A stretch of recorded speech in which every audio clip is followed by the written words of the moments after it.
खिन्थु एनआइएनि 50निबो बारा 50 जननिबो बारा केडारफोरखौ भारत सरकारा दिहुननानै हरबाय, न'आव थांबाय, केसा सोलिगासिनो दङ, लासै जोबलांगोन। नाथाय 6 जन एनडिएफबिनि बारग' एनडिएफबि केडार सिबिआइ आदालताव जि दङमोन बिसोरो 14, 15, 16 बोसोर दाबो जेल खाथिनानै बिसोरखौ सरकारा हगारनानै होआखै।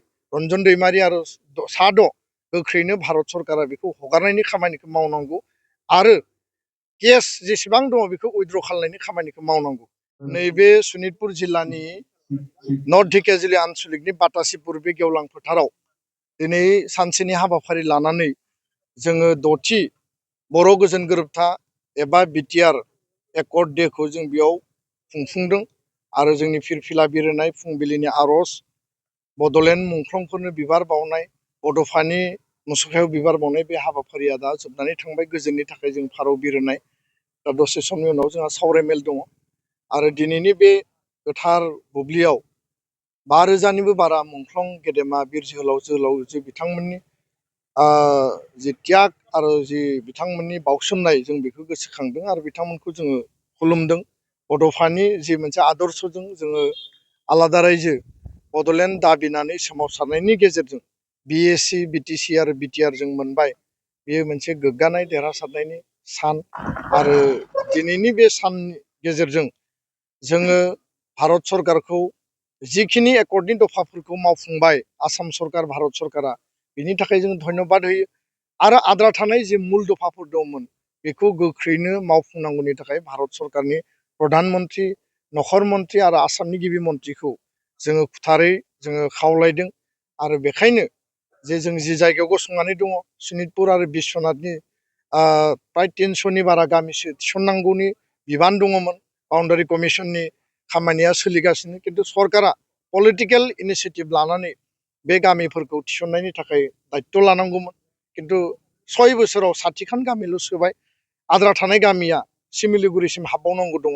बड'लेण्डनि खोलाहा जिखिनि डिसपुटेड भिलेज 95 आगोलाव दङमोन बे गामिफोरखौ थिसननांगौ दङ। लोगोसेनो 40टा परिषदीय जि बिटिसिनि समस्ति बेखौ 60टासिम खालामनांगौनि खामानि दङ। बेखायनो कनस्टिटिउसननि एमेन्डमेन्टखौ जों नागिरदों आरो कनस्टिटिउसन एमेन्डमेन्ट जायोब्ला डाइरेक्ट फाइनेन्स जागोन, मर अट'नमि जागोन, फाइनेन्सियेल आरो एडमिनिस्ट्रेटिभ पावारा बिटिसि बिटिआरनिया बांगोन। दा बे दाबिखौ लानानै जोङो भारत सरकारखौ पार्लियामेन्टआव बिल पास खालामनो थाखाय 6 सिडुल एमेन्डमेन्ट बिल पास खालामनो थाखाय जोङो खावलायबाय थादों, दाबि खालामदों। बर' कसारि काउन्सिलनि पुर्नांग मर्यादा बिसोरनि बिसायख'थि खुंनाय आरो फुल फेजेड काउन्सिल दानाय, कार्बि आंलंनि एसटि हिलनि इस्युआ 2003आवबो दङ, 2020आवबो दङ, खिन्थु दाबो भारत सरकारा बेखौ मावफुंनानै होआखै। स्कुल प्रभिन्सियेलाइजेसननिफ्राय लानानै जोंहा 1500 कौटि थाखानि इनफ्रास्ट्राक्चार आरो इनस्टिटिउसन जिखिनि डेभेलपमेन्टनि खामानि दङ बेयो दा लासै लासै जागासिनो। थांनाय प्रमद बर'नि सरकाराबो माखासे मावनानै गालांबाय।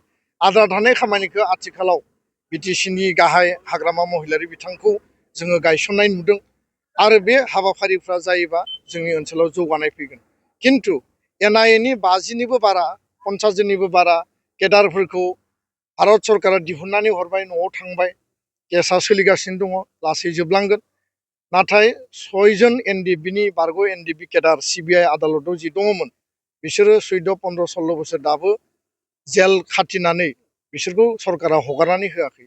रन्जन दैमारि आरो सा 6 गोख्रैनो भारत सरकारा बेखौ हगारनायनि खामानिखौ मावनांगौ आरो केस जेसेबां दङ बेखौ उइथड्र खालामनायनि खामानिखौ मावनांगौ।